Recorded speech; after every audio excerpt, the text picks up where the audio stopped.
참 고마우신 우리 아버지, 우리 사랑하는 성도님들과 함께 오늘도 주의 말씀 앞에 있는데 오늘 이 말씀을 통해서 주님의 음성을 듣게 하여 주옵소서. 우리 귀한 성도님들의 삶 가운데도 이처럼 정말 주님과 더욱더 친밀하고 긴밀하고 더 가까운 그런 아름다운 만남과 관계 허락하여 주옵소서. 이 시간 함께 해주심을 믿고 예수님의 이름으로 기도합니다. 아멘. 오늘 하나님 말씀은 사도행전 23장 1절부터 11절입니다. 우리 좀 이따 같이 볼 텐데 그 전에 22장까지 그 이제 배경 설명을 조금 알고 오늘 이야기를 하면 더 좋을 것 같아요. 바울이 어쨌든 순교를 각오하고 이제 복음을 위해서 예루살렘으로 갔던 거 우리 기억하고요. 예루살렘에 가서 야고보 사도 외에 이제 그 지도자들을 만나서 많은 간증을 나눴습니다. 그동안에 주님께서 어떻게 역사하셨는지 1차, 2차, 3차 선교여행을 통해서 보여주셨던 그런 은혜를 나눴습니다. 그런데 한편 바울을 미워하는 그 유대에서부터 온 유대인들, 그러니까 아시아에서 온 유대인들이죠. 그러니까 율법주의자 유대인들이 바울을 보자마자 바울을 핍박하기 시작하고 그를 잡아서 거반 때려서 죽게 생겼죠. 얼마나 많은 사람들이 소동이 일어났는지 모릅니다. 이 일로 인해서요. 이때 그 예루살렘을 다스리고 있던 로마의 천부장이 그 소식을 듣게 됐고요. 큰일 났다는 거죠. 이거 폭동이 일어나면 안 되잖아요. 그래서 일단 가서 사정을 모르지만 어쨌든 폭동을 잠재우고 그리고 바울을 일단 잡아서 이제 군대 영내로 데리고 갑니다. 그리고 가자마자 무슨 내용인지는 모르지만 일단 때리고 시작하려고 잡아묶으라고 했더니 바울이 이렇게 얘기하죠. 너희는 로마 시민을 이렇게 죄도 묻지 않고 먼저 때리기부터 하느냐고. 깜짝 놀랐습니다. 천부장이. 이거 로마 시민이시냐고. 난 날 때부터 그랬다고. 기억하시죠? 자, 그리고 나니까 이제 로마 천부장에겐 고민이 생긴 거죠. 로마 시민인데 뭔진 모르겠지만 유대인들이 너무 싫어하고 막 죽일 정도로 이렇게 미워하는 사람이고 폭동이 날 정도인데, 자, 이 사람이 무슨 죄목이 뭔지를 모르는 거죠. 그렇다고 마음대로 자기가 벌을 줄 수도 없고, 그래서 천부장이 생각해낸 계획이 바로 뭐냐면, 안 되겠다. 이 사람의 사정이 뭔진 모르지만 이제는 이것은 이 사람을 유대의 공회에다 세워야 되겠다. 사실 공회라고 하면 유대인들에게 있어서는 최고의 어떤 그 법적 의결기관입니다. 우리로 말한다면은 어떤 그 원로회, 우리는 원로회가 없지만 어떤 뭐 국회 이상이라고 보면 될 겁니다. 근데 이 참고로 이 공회는 70명이에요. 딱. 더 플러스 마이너스도 없고, 그리고 한 번 공회원으로 지정이 되면 종신제입니다. 죽을 때까지 갑니다. 그런데 단 죽든지 혹은 중간에 본인이 사퇴를 하게 되면 이제 그 자리에 보궐로 들어갈 수는 있습니다. 그리고 이 공회원들의 그 구성은 대개 보면 바리새파에 속한 사람들이 거의 대부분이고 아주 소수의 사람들이 이제 사두개파 사람들인데, 참고로 사두개파와 바리새파에 대해서 말씀을 드린다면 사두개파는 조금 이렇게 세속적인 사람들이에요. 그러니까 영적인 것을 다 무시하는 사람들입니다. 그러니까 영적인 거 천사라든지 부활이라든지 이런 걸 다 무시하고 그저 오직 현실적인 굉장히 아주 세속적인 그런 사람들이고요. 바리새인들은 정반대로 영적인 사람들입니다. 아주 율법적인 사람들이고, 이 사람들은 천사도 믿고 귀신도 믿고 그리고 부활도 믿고 영생도 다 믿는 이런 사람들입니다. 완전히 정반대 쪽에 있는 두 부류가 이제 공회를 이렇게 구성하고 있다. 참고로 여러분들이 그 정도 아시면 될 것 같아요. 그리고 이제 바울을 그 공회에다 세우는 장면이 23장 1절부터의 이야기입니다. 아시겠죠? 자, 23장 1절부터 보겠습니다. 제가 읽을게요. 1절부터 5절인데 제가 천천히 읽겠습니다. 바울이 공회를 주목하여 이르되, 여러분 형제들아, 오늘까지 나는 범사의 양심을 따라 하나님을 섬겼노라 하거늘. 자, 바울이 공회에 서서, 이제 바울은 피고의 입장으로 쓴 거고, 이 공회원들 70명이 쫙 자기를 아주 정말 막 죽일 듯이 쳐다보고 있는 거죠. 무서운 눈초리로 보고 있는데, 바울의 첫 마디가 뭡니까? 나는 범사의 양심을 따라서 하나님을 섬겼다라고 이렇게 얘기합니다. 저는 이 말씀을 보면서 이런 생각이 들었습니다. 여러분, 우리 가운데 이렇게 고백할 수 있는 사람이 있을까? 잘은 몰라도 없는 것 같아요. 왜냐면 우리 오늘도 그랬지만 대표 기도하시는 분들 나와서 기도할 때 보면 다 지난주에 잘못 살다 왔다는 거지, 나 잘 살다 왔다는 사람이 여태까지 한 번도 없었어요. 혹시 있습니까 우리 가운데? 아마 없을 거예요. 근데 바울은 그렇게 얘기하거든요. 얼마나 떳떳하게. 그래서 얼마나 이렇게 하나님 앞에 바로 살았으면 이렇게 고백할 수 있을까? 참 부러운 부분이 아닐 수 없다. 이런 생각을 해봤고요. 또 혹은 여러분들이 아니 그럼 옛날에 뭐 그렇게 핍박하고 예수 믿는 사람들 잡으러 다닐 때 그건 뭐야? 또 이렇게 얘기할 수 있을 거예요. 그러나 그때도 보면 사실은 바울은 자기 어떤 사리사욕 때문에 그런 게 아니라 하나님을 위해서 한 거죠. 잘못된 열심이지만 어쨌든 방향이 잘못됐을 뿐이지 하나님을 위하기 위해서 그렇게 해놨다라는 것은 우리가 알 수 있죠. 뭐 그런 뜻에서 얘기한 것 같기도 하고요. 또 하나는 바울이 이렇게 얘기하는 그 이면에는 성경이 계속 나오지는 않으니까 잘 모르겠는데 제 생각엔 이래요. 왜 이렇게 자기 의를 먼저 얘기할까?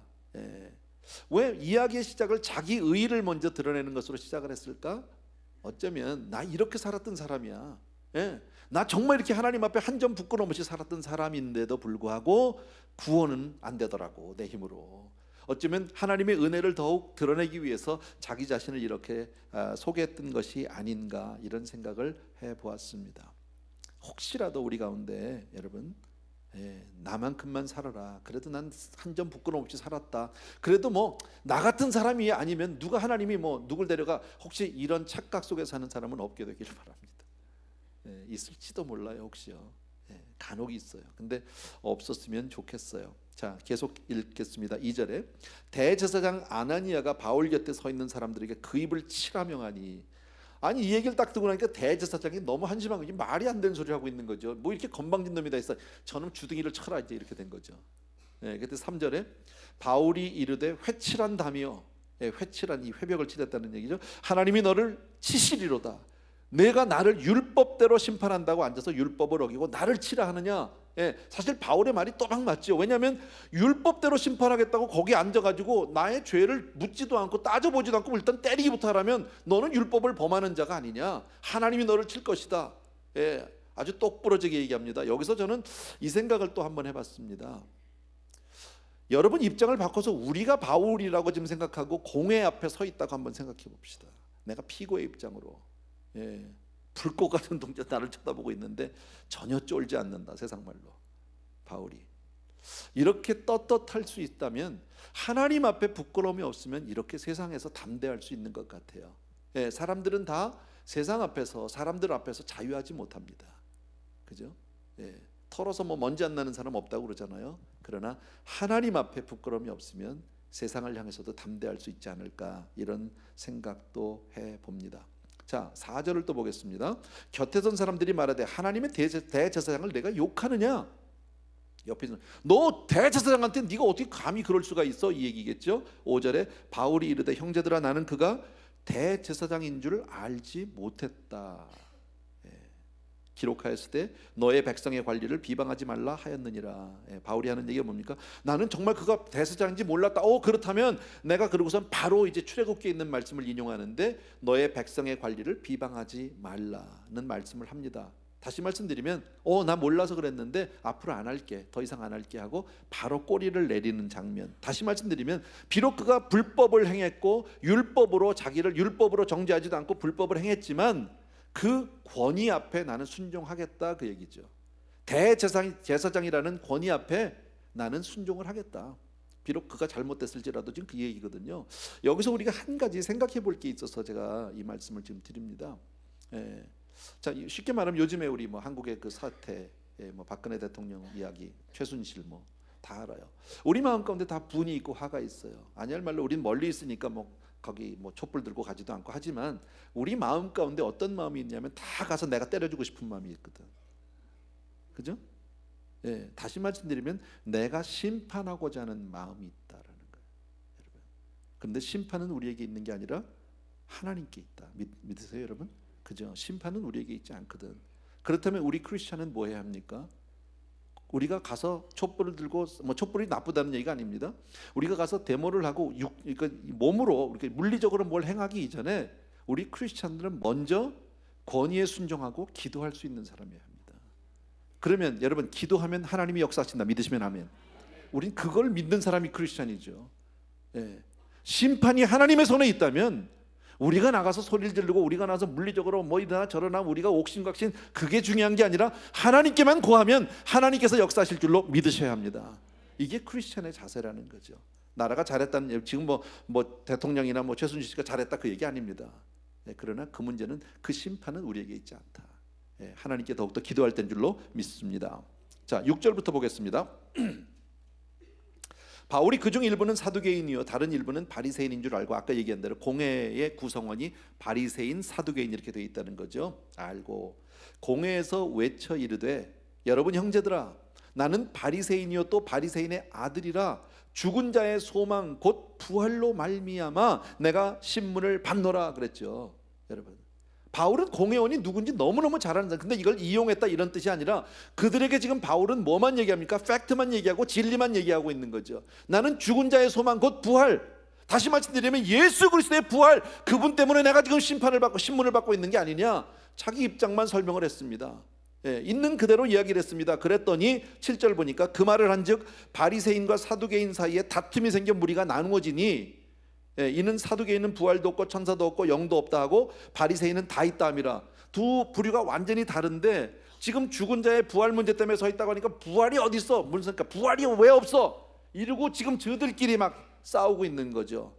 예나 지금이나 정치권에 있는 사람들은 싸움을 좀 잘해야 되는 것 같아요. 그죠? 한국도 잘하잖아요. 또 이 목사들도 보면요, 이게 무슨 정치 목사들은 싸움을 되게 잘합니다. 전 보지는 못했는데 뭐 총회 가면 막 싸우고 그런 데잖아요. 그러니까 어쨌든 막 드립다 싸웠어요. 9절에 보니까 크게 떠들세 바리새인 편에서 몇 서기관이 일어나 다투어 이르되 우리가 이 사람을 보니 악한 것이 없도다. 혹 영이나 혹 천사가 그에게 말하였으면 어찌하겠느냐 하여 큰 분쟁이 생기니 천부장은 바울이 그들에게 찢겨질까 하여 군인을 명하여 내려가 무리 가운데서 빼앗아 가지고 영내로 들어가라 하니라. 가만히 보니까 천부장이 지금 바울이 무슨 죄를 졌는지 그 실상을 보려고 공회에다 놨더니 아니 바울에 대해서 따지는 거 저들끼리 막 싸우고 난리가 났는데 그 중간에서 바울이 찢겨 죽게 생겼어. 그러니까 야, 쟤 데리고 와라, 보호해라, 그리고 군대로 데려가라. 지금 그 얘기입니다. 좀 재밌죠, 그죠? 제가 오늘 정말 여러분하고 나누고 싶은 얘기는 11절 한 절입니다. 사실은 11절 같이 읽습니다. 다 같이 시작. 그날 밤에 주께서 바울 곁에 서서 이르시되 담대하라 내가 예루살렘에서 나의 일을 증언한 것 같이 로마에서도 증언하여야 하리라 하시니라. 요 말을 우리가 바울이라고 생각을 하고 한번 바꿔 생각해보자. 그날 밤에 주께서 내 곁에 서서 이르시되. 여러분 눈을 한번 감고 생각해보세요. 그날 밤에 주께서 내 곁에 서서 내게 이르시되. 어떠세요? 원하세요? 주님이 오늘 내 곁에 서서 얘기하면 어떨까요? 별로야? 왜 가만히 계세요? 다른 건 몰라도 내 주의 음성 한번 들었으면 내 죽어도 소원이 없다, 뭐 그런 건 없어요? 그런 분 안 계세요? 이게 얼마나 놀라운 사건인지 몰라요. 사실 바울의 입장에서 보면 억울한 일을 계속 당하고 있는 건 뭐 바울이 특별히 잘못한 게 없죠. 그러나 사명 때문에 예루살렘으로 갔고 어떤 위험이 있어서 나는 우리 유명한 고백 사도행전 20장에서 그죠? 나는 정말 이 사명을 감당하는 일에 내 목숨을 조금 더 귀한 것으로 여기지 않겠다. 간다, 죽어도 간다. 그러고 갔던 사람 아닙니까? 갔는데 가서 뭐 매듭 무지하게 얻어맞아서 거의 죽기 일보 직전이었고요. 군대에 잡혀가서 지금 감옥에 갇혀 있다가 또 공회에 가서 끌려다니고. 인간적으로 보면 요즘에 우리 맨날 보는 뉴스에서 보는 마스크하고 이거 메고 다니는 거잖아. 그죠? 이리 끌려가고 저리 끌려가고. 지금 그거 아니에요, 바울이요? 그 언제부터 마스크를 했는지 몰라. 왜 마스크들을 하고 나오는지. 요새는 다 감옥, 검찰 가면 다 감옥, 저 뉴스 보니까 다 일단 마스크 하나씩 해야 되더라고. anyway, 지금 그런 입장인데 인간적으로 보면 너무나도 억울하고 너무나도 정말 힘든 입장입니다. 그런데 그때에 공회까지 가서 지금 이 난리 가운데 거의 죽을 것 같아서 그냥 거기서 뭐 군인들이 막 끌어내서 겨우 목숨을 부지해서 지금 다시 영내에 있는 감옥에 아마 갇혔겠죠, 뭐 그 안에. 근데 그날 밤에 주님이 오셨어요. 그리고 나에게 말씀을 하셔. 뭐라고요? 어깨를 툭툭 치시면서 잘했어. 내가 알아. 담대해. 괜찮아. 너 지금 예루살렘에서 잘했어. 앞으로 로마에 가서도 그렇게 해. 여러분 이 얘기 한번 들으면 바울은 앞으로 자기 생명을 아낄까요? 안 아낄까요? 안 아껴요. 여러분 같으면 아껴요? 안 아껴요? 안 아껴요. 여러분 주님이 한마디 하면요, 그땐 내 목숨이 문제가 아니에요. 여러분 지금 현재 내가 당하는 고난이 고난이 아니야. 고난 아니에요, 이건요. 여러분, 주님이 말씀하시면 얘기는 끝나는 거예요. 여러분, 이게 얼마나 중요한 사건인지 몰라요. 여러분, 주의 음성을 한번 듣는다는 게 우리네 삶을 얼마나 변화시켜 놓는지 몰라요. 우리가 잘 아는 수가성 여인 아시죠? 조은물가 여인요. 그 여자는 정말 사람이 싫은 사람입니다. 사람을 만나고 싶지 않은 여자입니다.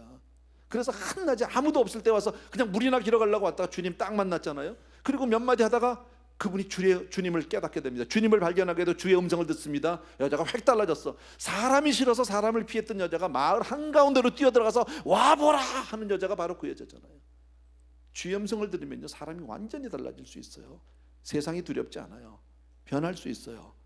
제가 왜 이 말씀이, 왜 오늘 이 한 절이 우리에게 중요하냐? 여러분, 신앙은 이런 것이다 그 얘기입니다. 사도행전 지금 뒷부분으로 가면 갈수록 계속해서 우리에게 말씀하고 있는 것은 머리로 믿고 깨닫는 그런 지식적인 믿음, 그게 나쁘다는 게 아닙니다. 좋은 겁니다. 필요한 겁니다.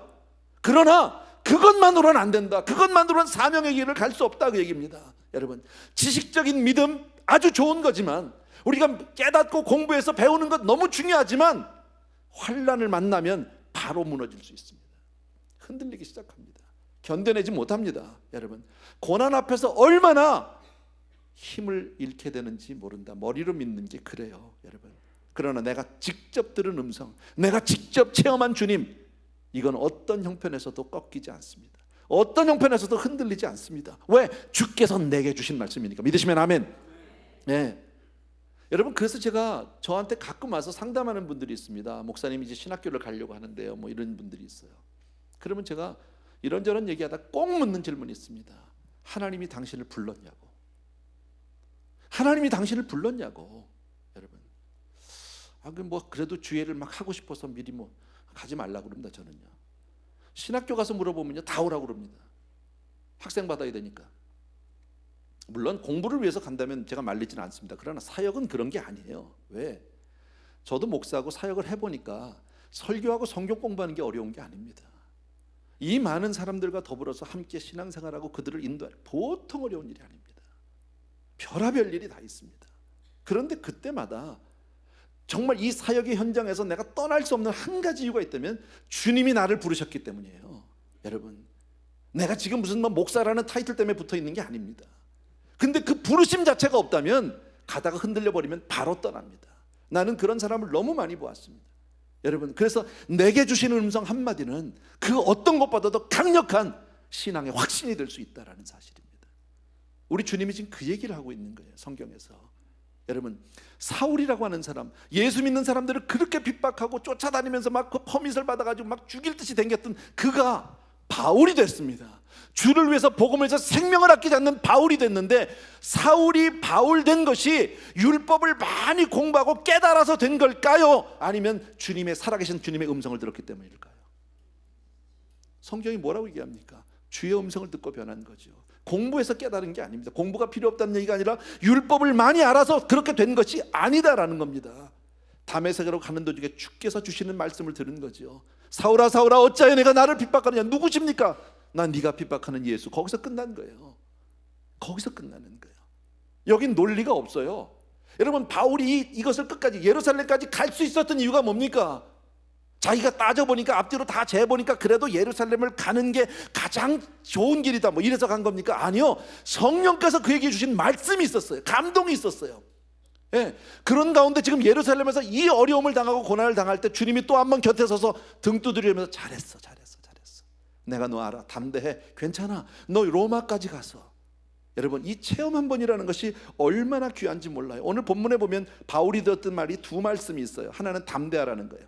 다시 말을 바꾸면 잘했어 그 얘기입니다. 잘했어, 염려하지 마, 계속해 그 얘기입니다. 또 하나는요, 네가 예루살렘에서 나를 이렇게 증거한 것 같이 너 로마 가서도 그렇게 할 거야, 이렇게 된 겁니다. 여러분, 이 말씀 한마디에 열정이 생기고 비전이 생긴다는 사실이에요. 왜? 한 번도 가보지 않은 로마고 아는 사람도 하나 없는 로마인데 이제 바울의 마음은 로마에 가 있는 거죠. 예, 지금 예루살렘에서 아무리 사람들이 막 그냥 떼거지로 달려서 죽인다고 해도 I don't care야. 왜? 난 로마 갈 거야. 왜? 주님이 그렇게 말씀하셨어. 환경이 두렵지 않아요. 사람을 무서워하지 않아요. 더 이상요. 왜? 주님의 음성이 있으니까. 이게 신앙이라는 거예요. 참 신앙은 정말 주님과 나와의 만남으로부터 주님과 나의 관계 속에서 시작이 되는 줄로 믿습니다. 그래서 지금 당하는 고난이 아닌 거예요. 오히려 감사일 수 있다라는 겁니다. 여러분, 얼마나 고마운 거예요. 여러분, 비전이라는 게 내가 계획하고 세워서 플랜을 짜가지고 생기는 게 비전이 아니라 주님의 말씀을 들어야 비전이 생겨요. 예. 내가 너를 쓰겠다고 하라. 그래야 내가 나가서 일을 하고 싶지요. 여러분, 예. 내가 너를 선교지에서 내가 너를 불렀다. 그래야 선교를 나가는 거죠. 아유, 하다 할 거 없는데 그냥 선교라도 가볼까? 그건 선교사가 아니죠. 그런 사람은요, 혹시 처음에 나가서는 좀 하다가 몰라도 조금 있다 후원 좀 끊어지고 사역이 어려지면 바로 도망갑니다. 예. 그건 사역자가 아니다라는 겁니다. 여러분, 자기 로마 몰라요. 아는 사람도 없어요. 그런데 주께서 나를 로마에 보냈다고 하니까 로마에 갈 이유가 있어. 난 반드시 로마를 가야만 하는 거죠. 그리고 기대하기 시작합니다. 왜? 주께서 나를 어떻게 사용하실지, 나를 통해서 무슨 일을 이루실지. 믿습니까 여러분? 예. 자, 그런데 제가 지금 계속해서 몇 주 동안 만나야 된다, 주의 음성을 들어야 된다, 체험해야 된다, 자꾸 계속 그런 말씀을 드렸거든. 여러분들에게 뭐 제가 드린 게 아니라 성경 말씀이, 본문이 그렇게 말씀을 하세요. 자, 그런데 여러분들이 혹시라도 오해할까 봐 제가 이 말씀을 좀 도움 말씀, 참고 말씀을 드립니다. 여러분, 한번 먼저 따라합시다. 둘 다 있어야 합니다. 예, 둘 다 있어야 된다는 사실을 잊지 마십시오. 이게 무슨 얘기냐면, 예를 들어서 성령의 역사를 우리가 생각을 해봅시다. 자, 성령의 역사를 보면 크게 보면 두 가지로 우리가 나눌 수가 있어요. 하나는 성령의 은사, 능력, 병 고치고 귀신 쫓고 능력이 나타나고 뭐 기적이 나타나, 이런 부분들이 있어요. 성령의 역사. 그런가 하면 또 다른 역사는 성령의 열매가 있어요. 그렇죠? 사랑과 희락과, 예, 화평과 자비와 양선과 쭉 있어요. 예. 자, 이 성령의 열매, 우리가 잘 아는 이 성령의 이 9가지 열매 가운데 외적인 요소가 있나요, 없나요? 드러나는 게 하나도 없어. 다 내면적인 거예요. 예. 그러니까 어떤 사람은 아무리 뭐 능력, 뭐 병이나 고치면 뭐 성령의 열매가 있어야지. 예. 열매가 있어요. 저렇게 열매도 저렇게 저거 아니야. 이렇게 얘기하는 사람이 있는가 하면, 또 한쪽에서는 무슨 열매, 경건의 모양을 있으나 경건의 능력이 없느냐, 돌아서라고 그랬다고. 예. 말씀은 능력이라고, 또 이쪽이라고. 그래서 나가라 들어가라만 하는 사람도 있단 말이지. 둘 다 필요하다. 버리면 안 된다. 믿음도 똑같아요. 믿음도 크게 보면 두 종류로 볼 수 있어요. 하나는 외향적인 믿음이 있어요. 이건 행동하는 믿음이에요. 이런 믿음을 가진 사람의 특징은 바로 뭐냐면 충성과 열심과 섬김과 전도와 뭐 막 이런 거예요. 성장 뭐 이런. 예. 이건 뭐 그게 없으면 안 되는 거죠. 예. 지가 무슨 믿음이 있어? 교회나 오래 다니면 뭐 한 개 있어야지. 뭐 봉사를 했어, 뭐 선교를 한번 가봤어, 뭐 한 개 뭐야, 뭐 전도를 한번 해봤어, 뭐 이런 사람들이 있어요. 근데 그런가 하면 또 다른 면은 뭐가 있냐면 내적인 믿음이 있거든. 이런 사람들은 바로 뭐예요? 주님과 나하고 그냥 24시간 동행해. 나는 주님과 너무너무 주님과 교제가 너무너무 아름다운 사람들, 자기는. 예. 그래서 늘 말씀을 묵상하고 제자 훈련을 받고, 예. 요것도 있어야 되고 요것도 있어야 된다. 이해되세요? 버리면 안 된다. 예수님은 어떻게 하셨나요? 둘 다 중요하게 여기셨다. 예수님의 사역을 보면 양면성이 다 있죠. 병 고치고 귀신 쫓은 사건, 사역이 있는가 하면 정말 한적한 곳에 밤이 맞도록 주님과 하나님과 대화하고 기도하고 묵상하고 하는 그 부분이 주님에게 다 있다. 그러니까 신앙은 어느 한쪽으로 치우치면 안 됩니다. 다른 말로 바꾸면 교만하면 안 됩니다. 우리 성도님들의 신앙의 색깔이 조금씩 다를 수 있습니다. 최근에 들어서 제가 계속 체험해야 된다, 만나야 된다, 뭐 이렇게 얘기를 하면 한쪽에서는 아이고 뭘 맨날 저렇게 무슨 우리 목사님은 그냥 완전히 체험주의 신앙인가 봐, 또 이렇게 밀어붙일 수 있어요. 그거 교만입니다. 다른 말로 바꾸면요. 여러분, 나하고 다르다고 해서 그것을 딱 담을 치고 아니야 이렇게 얘기하는 것은 안 된다. 항상 우리는 마음을 열고 다른 교회, 다른 성도님들이 하는 이야기를 들을 수 있는 사람이 되어야 할 줄로 믿습니다. 예. 여러분이 아마 아시는 분들, 책을 보신 분들도 많이 계실 텐데, 김하중 장로님이라는 분이 계세요. 하나님의 대사라는 책을 쓰셨죠. 예. 그 간증은 여러분들 그 책은 읽어볼 만합니다. 한 2권 정도 그분이 쓰셨는데, 저도 솔직히 그 읽으면서 야 이건 너무 좀 심한 거 아니야 이거? 공감하기가 너무 어려워요. 예. 맞아요. 기도해서 하나님의 응답을 받고 하는데 뭐 일거수일투족을 하나님이 다 모든 걸 얘기해 주시고 막 너무 어떻게 보면 좀 무당 같은 느낌도 없지 않아 있어. 예. 또 비슷한 분이 또 한 분인데 손기철 장로님이라고 혹시 아시나요? 예. 이분은 또 치유 사역을 하시는 분인데 이분이 건국대학교 부총장인가 뭐 그럴걸요, 제가 알기로. 예. 근데 또 이분에게 하나님이 그 신유의 은사를, 치유의 사역을, 은사를 주셔가지고 그분이 하는 그 미니스트리가 매 주일마다 집회를 하면서 많은 사람들이 병고침을 받고 기적을 체험합니다. 근데 조금 그분에 대해서 이 교계에서는 뭐 그분이 뭐 이단이다, 뭐 안 된다, 뭐 물러가라, 뭐 별 얘기가 다 있는데 또 한쪽에서는 좀 극단적이긴 하지만 이단은 아니다, 뭐 이런 사람들도 있어. 예. 저도 솔직히 두 분 장로님에 대해서 다 공감 안 해. 예. 그러나 그 부분은 내가 없는 부분이거든요. 부정은 안 해요. 배우고 싶고 담고 싶은 하나님 주신 은사가 다르니까. 예. 무조건 틀렸다고 얘기하지 않는다. 양면성을 다 가지고 있다라는 겁니다. 예를 들어서 여러분, 예. 전도도 한 번 하지 않고 어려운 이웃도 한 번도 돌아보지 않으면서 나는 24시간 주님과 동행한다, 그렇게 말하면 안 되는 거죠. 그죠? 예. 24시간 주님만을 바라보고 주님과 교제하는 것이 어떤 자기의 영적 만족이나 영적 교만이 되어서는 안 된다라는 겁니다.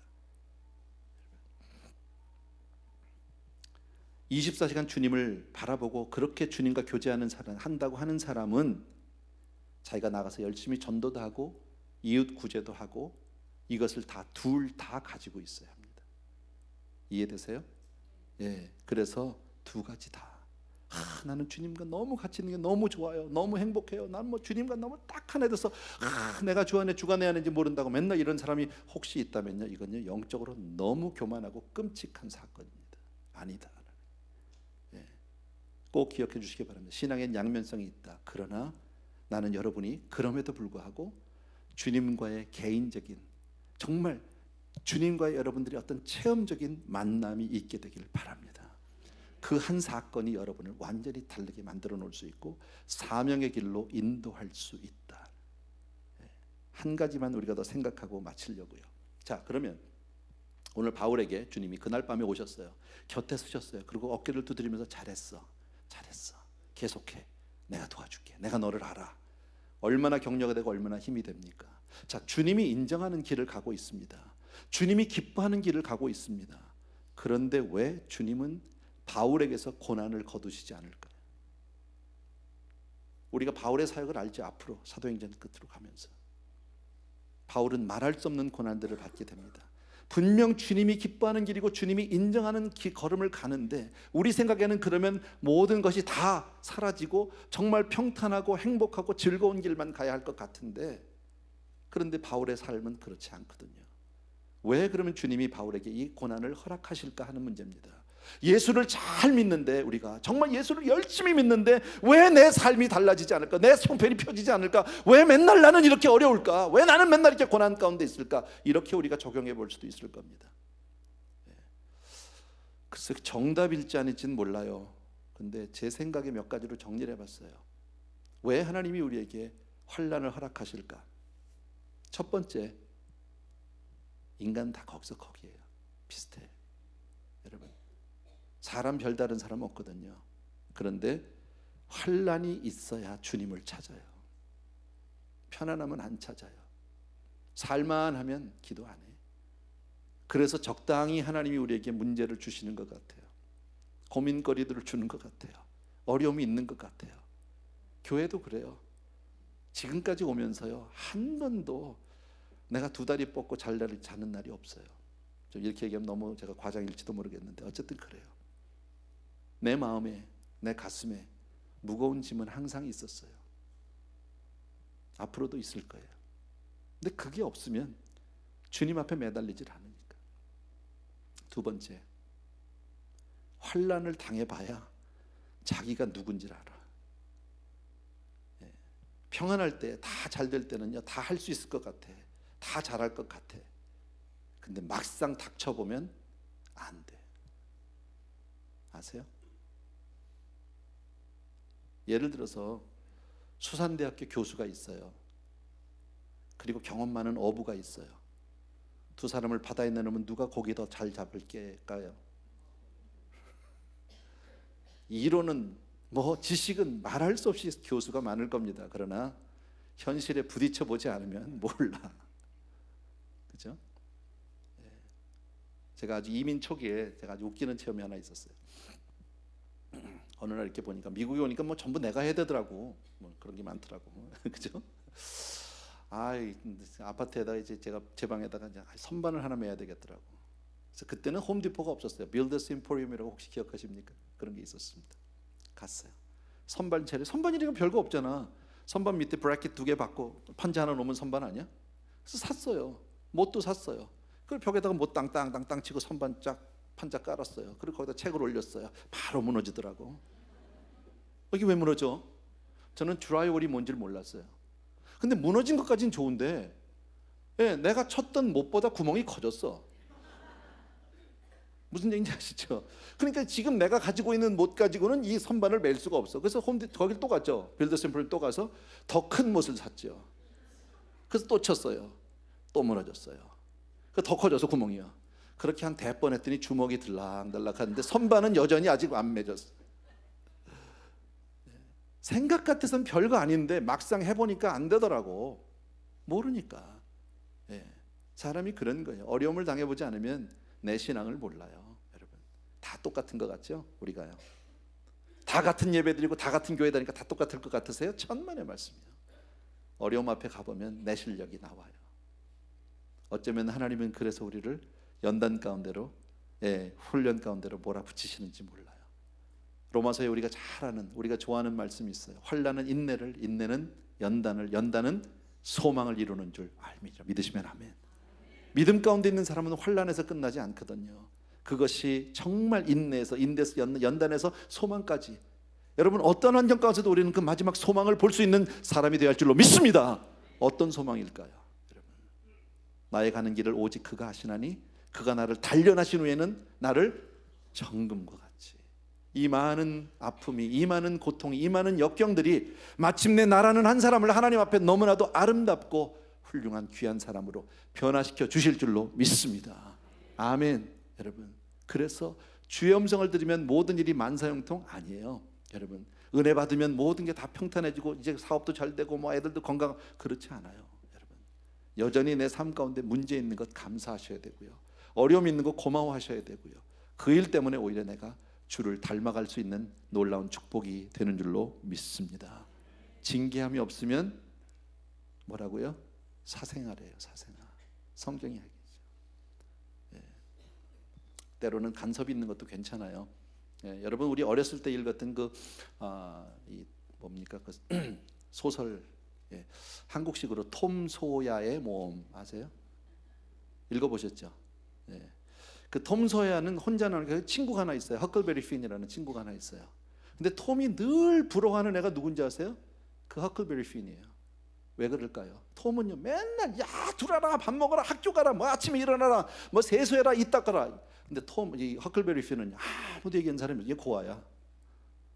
아무도 얘기하는 사람이 없어. 얘는 그냥 먹고 싶으면 먹고 자고 싶으면 자고 나무에서 놀고 싶으면 놀고 지 멋대로 사는 거야. 그러니까 톰은 걔가 너무너무 부러운 거야.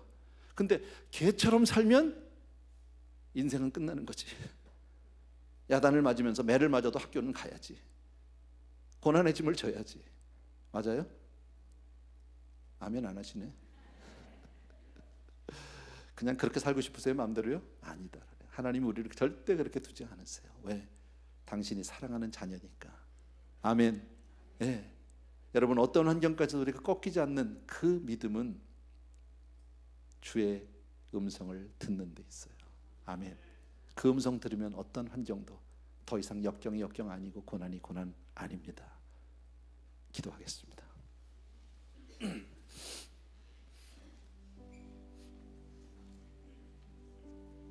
은혜로우신 우리 아버지 하나님, 귀한 성도님들과 함께 이 시간 바울의 고난에 대해서 함께 살펴보았고 그 가운데 주시는 주님의 놀라운 음성을 같이 생각합니다.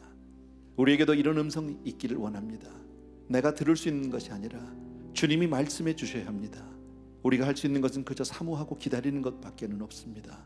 주님, 주의 길을 가기 위해 그 사명을 위해서 살기 위해 하나님의 음성이 꼭 필요합니다.